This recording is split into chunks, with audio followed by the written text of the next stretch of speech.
Equity ரிட்டர்ன்ஸ்னா என்ன, ஜிடிபினா என்ன, இது ரெண்டுத்துக்கும் என்ன ரிலேஷன்ஷிப், இந்தியன் ஜிடிபியோட இம்பார்ட்டன்ஸ் என்ன, இதை பத்தி தெரிஞ்சுக்க ஃபினான்ஷியல் எக்ஸ்பர்ட் மிஸ்டர் ஹரிஷ் நம்மளை கைட் பண்ண இருக்காரு. ஹரிஷ், நீங்க டேக் ஓவர் பண்ணலாம். 2013 பாத்தீங்க அப்படின்னாக்கா மார்கன் ஸ்டான்லி என்ன சொன்னாங்க அப்படின்னாக்கா, இது என்டிடிவியோட ஆர்டிகல் இது, பட் மார்கன் ஸ்டான்லி என்ன சொன்னாங்க அப்படின்னாக்கா, லெஃப்ட் ஹேண்ட் சைட்ல இருக்கு பாருங்க, economies which have become too dependent on skittish foreign investment அப்படின்னா என்னது, இது வந்து அவங்க பண்ண ஸ்டேட்மெண்ட் என்ன அப்படின்னாக்கா, பேசிக்கலி மார்கன் ஸ்டான்லியோட report, India is one of the economies in the world which is fragile 5. Fragile என்ன சொல்லுவோம், நம்ம ஃபிளைட் எல்லாம் போகும்போது ஃப்ரெஜைல் ஸ்டிக்கர் போடுறாங்க இல்லையா நம்ம பேகேஜ் மேல, என்னன்னாக்கா உடையிற பொருள் இருக்கு, நீங்க ஜாக்கிரதையா பாத்துக்கோங்கன்றதுதான். 2013 இந்தியா வந்துட்டு அந்த மாதிரி ஒரு சிச்சுவேஷன்ல இருக்கு அப்படின்ற சொன்ன மார்கன் ஸ்டான்லி 2033 என்ன சொன்னாங்க அப்படின்னாக்கா, Morgan Stanley upgrades India to overweight status, downgrades China. சைனாவை டவுன்கிரேட் பண்ணிட்டு இந்தியா வந்துட்டு ஓவர்வெயிட் பண்ணுங்க அப்படின்ற ஸ்டேட்மெண்ட் சொல்லியிருக்காங்க. விச் மீன்ஸ் 10 வருஷத்துல ஒரு டெக்கேட்ல அப்படி ஒரு சீ சேஞ்ச் இந்த கண்ட்ரில நடந்திருக்கு. அது எதனால நடந்துச்சு, எப்படி நடந்ததுன்றது கொஞ்சம் பார்த்துடலாம். இப்போ நீங்க பாத்தீங்கன்னா last year by this time India பாத்தீங்கன்னாக்கா, India was fastest growing with 7.8% GDP. இந்த கரண்ட் குவார்டர்ல பாத்தீங்கன்னா numbers are out, close to where about 6.5 6.7% kind of GDP number. ஏன் ஜிடிபி நம்பர் ஒரு முக்கியமான விஷயம் அப்படின்னு நம்ம பார்த்தோம் அப்படின்னாக்கா, which is directly related to the GDP is directly related to the equity marketோட returns க்கும். எப்பெல்லாம் கண்ட்ரி நல்லா பண்ணுதோ அப்பெல்லாம் வந்துட்டு equity market நல்லா பண்ணும். ஸோ நீங்க பாருங்களேன், இது வந்துட்டு India was best performing GDP last year. அதோட ரிட்டர்ன்ஸ் நீங்க பாத்தீங்க அப்படின்னா உங்களுக்கு காமிக்கிறேன், ஒரு எப்படி மற்ற மார்க்கெட்ஸ் எல்லாமோ ரிட்டர்ன்ஸ் கொடுத்துருக்குன்றதை பார்க்கலாம்.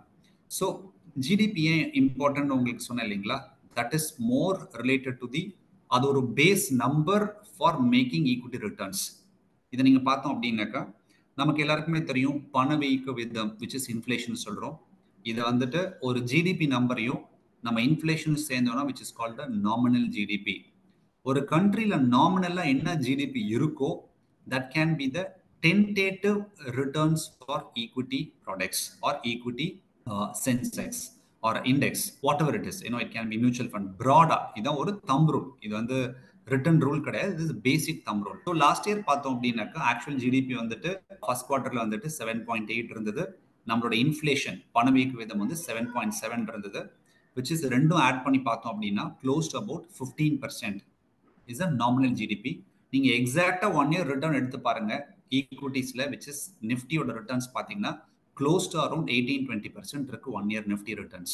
So which means உங்களோட growth நல்லா இருக்கணும், இந்தியாவோட ஜிடிபி growth நல்லா இருக்கணும், இன்ஃப்ளேஷன் ரொம்பவும் கம்மியா இருக்கக்கூடாது, இன்ஃப்ளேஷன் ரொம்பவும் அதிகமா இருக்கக்கூடாது, மாடரேட்டா இருக்கணும். இது ரெண்டும் சேர்ந்து ஆட் பண்ணி பார்த்தோம்னா this can be a tentative equity return ஒரு கைடன்ஸ்க்காக தான் which I've just put this here. So இந்தியாவோட ஜிடிபி பத்தி இன்னும் கொஞ்சம் பார்க்கலாம். 1947 நம்ம இண்டிபெண்டன்ஸ்க்கு அப்புறம் 2008 வரைக்கும் பாத்தீங்கன்னாக்கா, okay, 61 yearsல India has become a $1 trillion economy. 61 years. It took only 7 years to become a $2 trillion economy. அடுத்த 5 வருஷத்துல பாத்தீங்க அப்படின்னாக்கா we have become a $3 trillion economy. Okay, இப்போ பார்த்தோம் அப்படின்னாக்கா கவர்மெண்ட் என்ன சொல்றாங்க அப்படின்னாக்கா, கவர்மெண்டோட விஷன் by 2030, ஓகே, by 2030 இங்கிருந்து ஒரு 6 to 7 yearsல government is talking about how do we become a 9 to 10 trillion dollar economy. இதான் வந்து government is talking about. Okay, நம்ம எக்ஸ்பர்ட்ஸ்லாம் பார்த்தோம் அப்படின்னாக்கா அவங்க they might give a actual projected numbers and so on. So நினைச்சு பாருங்க, நம்மளோட லைஃப் ஸ்டைல் லாஸ்ட் ஒரு 5 வருஷம் 10 வருஷத்துல எப்படி சேஞ்ச் ஆயிருக்கு, நம்ம கன்சம்ஷன் பேட்டர்ன் எப்படி சேஞ்ச் ஆயிருக்கு, இதெல்லாம் என்ன ரீசன், இந்தியாவோட எக்கானமி நல்லா பண்ணதுனாலதான். இந்த projection, at least worst case scenario projection by the experts is 2025 to 2035ல, okay, every possibility that we might go to a $12 trillion economy. நீங்க இங்க இருந்து நான் இப்ப we are close to about $4 trillion economyல இருக்கும். நம்ம இங்க இருந்து ஒரு worst case scenarioல நம்ம ஒரு next 5 yearsல டபுள் பண்ணா கூட, whatever has happened between 2020 or 2015 to 2020 or 2020 2024, இதே ரேஞ்சில போனாலே there is every possibility that our economy can double or GDP can double. So GDP நல்லா பண்ணுச்சு அப்படின்னாக்கா நம்ம ஈக்விட்டி மார்க்கெட்டோட பர்ஃபார்மன்ஸ் எப்படி இருக்குன்றது உங்களுக்கு முன்னாடியே சொன்னேன். With that also will show to you. நீங்க எப்பெல்லாம் வந்துட்டு ஜிடிபி நல்லா பண்ணியிருக்கோம் இங்க பாருங்க. ஓகே, 1995ல ஜிடிபி growth என்ன இருந்தது, ஓகேங்களா. அதுக்கப்புறம் சென்செக்ஸ் லெவல் என்ன இருந்ததுன்னு பிளாட் பண்ணிருக்கோம் ரைட் ஹேண்ட் சைட்ல. எப்பெல்லாம் ஜிடிபி growth நல்லா இருக்கோ அப்பெல்லாம் பாத்தீங்கன்னாக்கா சென்செக்ஸ் மேல போயிட்டே நல்லா இருந்தது. ஓகேங்களா. எப்பெல்லாம் வந்துட்டு ஜிடிபி growth நல்லா இல்லையோ அப்பெல்லாம் பாத்தீங்கன்னா சென்செக்ஸ் நல்லா பண்ணல. So that is GDP is very very closely correlated with movement of the Sensex and the equity returns.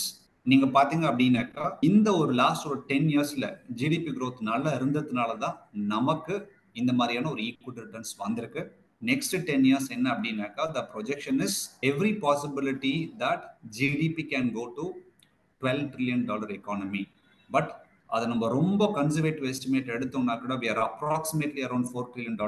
If this moves to $8 trillion, இங்க இருந்து டபுள் ஆனாலே okay, then you can imagine what is kind of returns what we can make in equity products. உங்களுக்கு இந்த டாபிக்லயோ R வேற ஏதாவது investment related டாபிக்ஸ்லயோ doubts இருந்தா எங்க financial experts கூட டைரக்ட் அப்பாயின்மெண்ட் புக் பண்ணிக்கலாம். அப்பாயின்மெண்ட்கான லிங்க் டெஸ்கிரிப்ஷன்ல இருக்கு, செக் பண்ணிக்கோங்க. ஆல்சோ ஃபைனான்ஸ் அண்ட் இன்வெஸ்ட்மெண்ட் பத்தி இன்னும் நல்லா தெரிஞ்சுக்கணும்னா எங்க லைவ் வெபினார் ஜாயின் பண்ணிக்கோங்க. வெபினார்கான லிங்க்கும் டெஸ்கிரிப்ஷன்ல இருக்கு, செக் பண்ணிக்கோங்க. இந்த webinar full and full free. உங்களுக்கு இந்த வீடியோ பிடிச்சிருந்தா லைக் பண்ணுங்க. ஃபைனான்ஸ் பத்தி தெரிஞ்சுக்கணும்னு நினைக்கிற உங்க ஃப்ரெண்ட்ஸ் அண்ட் ஃபேமிலிக்கு ஷேர் பண்ணுங்க. ஆல்சோ மறக்காம சப்ஸ்கிரைப் பண்ணிக்கோங்க.